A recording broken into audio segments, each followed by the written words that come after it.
Have you ever explained a work process and halfway through, you could tell the other person was lost? You knew exactly how it worked, but the explanation didn't land. Not in a presentation, just a normal work conversation. That's where many professionals struggle. Today, let's practice explaining a process or workflow at work. Stay with us till the end, and you'll feel much more confident using these sentences at work. Hey Harry, do you want me to walk you through the process? Yes, please. I'm still trying to connect the steps. Let's take it step by step. I'll explain it as we usually do it, not the perfect version. That's helpful. The real version is what I need.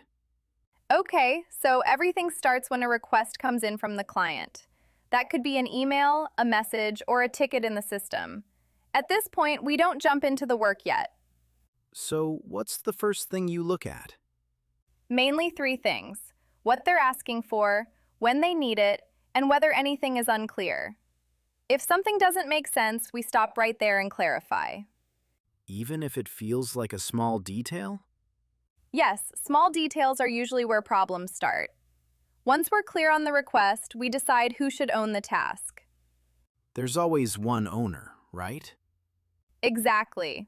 Even if several people help, one person is responsible for coordination. It avoids confusion later. What happens after ownership is clear? That's when execution starts. This is usually the longest part of the process. Depending on the task, it could be quick, or it could take several days. During that time, do we give updates? Sometimes, if it's a short task, we usually don't. But if it's longer or more complex, we give a short update partway through just to say where things stand. Is that a formal update? Not at all, just something simple like, everything's on track, or we've hit a small issue. Okay, that sounds manageable. Once the work itself is done, we move into review, and this part is important. What does the review usually include? We check whether the work is accurate, complete, and aligned with what the client originally asked for. We're basically asking, does this actually solve their problem? And if it doesn't? Then it goes back for revision.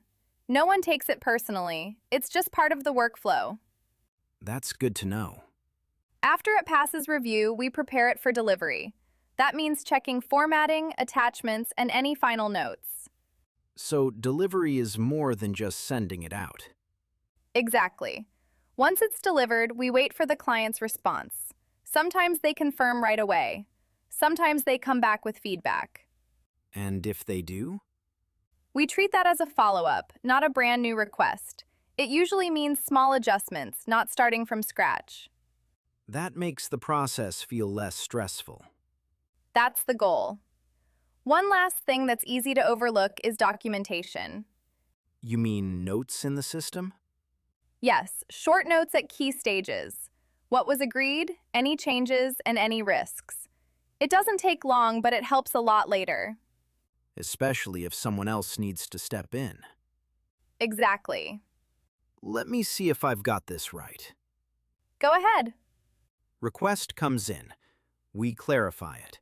Assign an owner. Do the work. Review it. Deliver it. Then follow up if needed. That's a perfect summary. Thanks, Alice. This really helped connect the dots. Anytime. Once you've seen it a few times, it'll feel very natural. Now it's your turn. Listen first, then repeat out loud. Let me walk you through the process. We don't start the work until things are clear.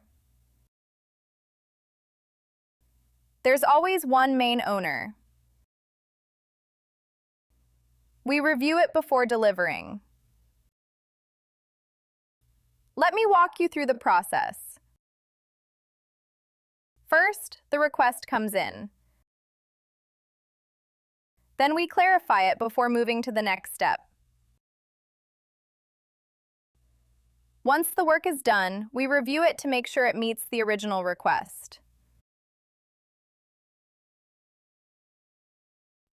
Say it again. Focus on clarity, not speed. Great work! Explaining a process at work is about guiding someone, not overwhelming them. Clear steps, clear structure, calm delivery. Come back later today and shadow this video one more time. And if you want to communicate more clearly at work, subscribe for more daily workplace English. See you in the next lesson.